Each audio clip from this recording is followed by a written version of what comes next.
Maharashtra assembly के सरमाई इजलास का आज से इनेकाद होगा। ये इजलास आज से 30 नवंबर तक चलेगा। 47 साल बाद मुंबई में सरमाई इजलास मुनक्किद किया जाएगा। आपको बता दें कि गुज़िश्ता कई सालों से महाराष्ट्र सरमाई इजलास नागपुर में होता था।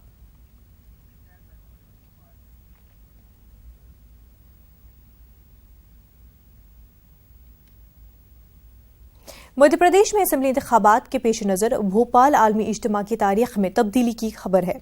बताया जा रहा है कि अब आलमी इज्तिमा 3 दिनों का होगा। इससे पहले ये इज्तिमा 4 दिनों तक जारी रहना था। भोपाल के सहरोजा आलमी तबलीगी इज्तिमा का आगाज 23 नवंबर से होगा। रियासती असेंबली का इंतखाब 28 नवंबर को है। आलमी तबलीगी इज्तिमा की तैयारियां आखिरी मरहले में हैं।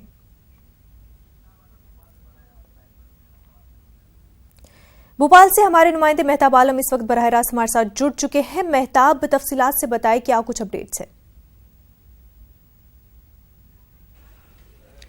मुनद्दा खास बात यह है कि जिस तरह से 26 नवंबर को आलमी इज्तिमा की दुआ का दिन रखा गया था और 26 नवंबर को ही मध्य प्रदेश में इंतखाबी तशहीर का आखिरी दिन है और उसी दिन जो है शाम को जो पार्टियां होती हैं, जो इलेक्शन कमीशन जिन लोगों को ड्यूटी पे तैनात करता है उनको भेजना होता है। तो इज्तिमा कमेटी के सामने सबसे बड़ी दिक्कत ये थी कि मध्य प्रदेश के मुख्तलिफ अजला से जो गाड़ियां आनी थी उनको RTO के जरिए आने की परमिशन नहीं दी जा रही थी, क्योंकि अगर गाड़ियां आ भी जाती तो 26 तारीख को वापस उस वक्त तक नहीं पहुंच पाती। इन तमाम चीजों को देखते हुए जिस तरह से इलेक्शन कमीशन का और जिला इंतजामिया का उन पर दबाव था, बार बार ये कहा जाता था कि एक दिन कम कर लिया जाए, तो उसको देखते हुए इज्तिमा कमेटी के लोगों ने जो है एक दिन पहले यानी 25 नवंबर को आलमी तबलीगी इज्तिमा की दुआ होगी। अब जो मौजूदा जो इत्तलात आई उसके मुताबिक 25 नवंबर को बाद नमाज मगरिब इज्तिमाई दुआ का इनेकाद होगा। उसके बाद जो है अपने अपने मंजिल को लोग यहाँ से रवाना होंगे।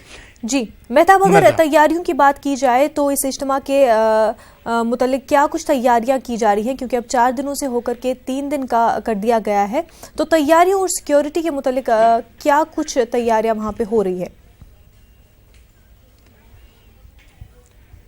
मुनज़्ज़ा खास बात यह कि आलमी तबलीगी इज्तिमा की जो तैयारियां जिस सतह पर की जा रही थी वही उसी सतह पर जारी। अब तक 80% तैयारियां मुकम्मल कर ली गई हैं। 70 एकड़ में उलमाए दीन के बयान के लिए पंडाल लगाया गया है। खाने पीने के लिए 56 जोन बनाए गए हैं और नाश्ते की बात करें तो वहां उसके लिए 24 जोन बनाए गए हैं। इज्तिमा गाह से लेकर रेलवे स्टेशन तक 1000 पुलिस जवानों के साथ साथ 14,000 वॉलंटियर को जो है तैयार किया गया है, जो वहां पर शिफ्टों के अकॉर्डिंग अपनी जो है ड्यूटी के अंजाम देंगे। इसके साथ साथ जो है 600 बसों और जो है 900 ट्रक और जीप का इंतजाम किया गया ताकि इज्तिमागाह और बसों पे के जरिए जो लोग भोपाल में आए उनको इज्तिमागाह तक पहुंचाया जा सके और अब लोग अब जो है 3 रोज तक जो है बाकायदा वहां पर उलमाए दीन के जो बयान है वो सुन सके और अपनी जिंदगियों में जो है तब्दीली ला सके।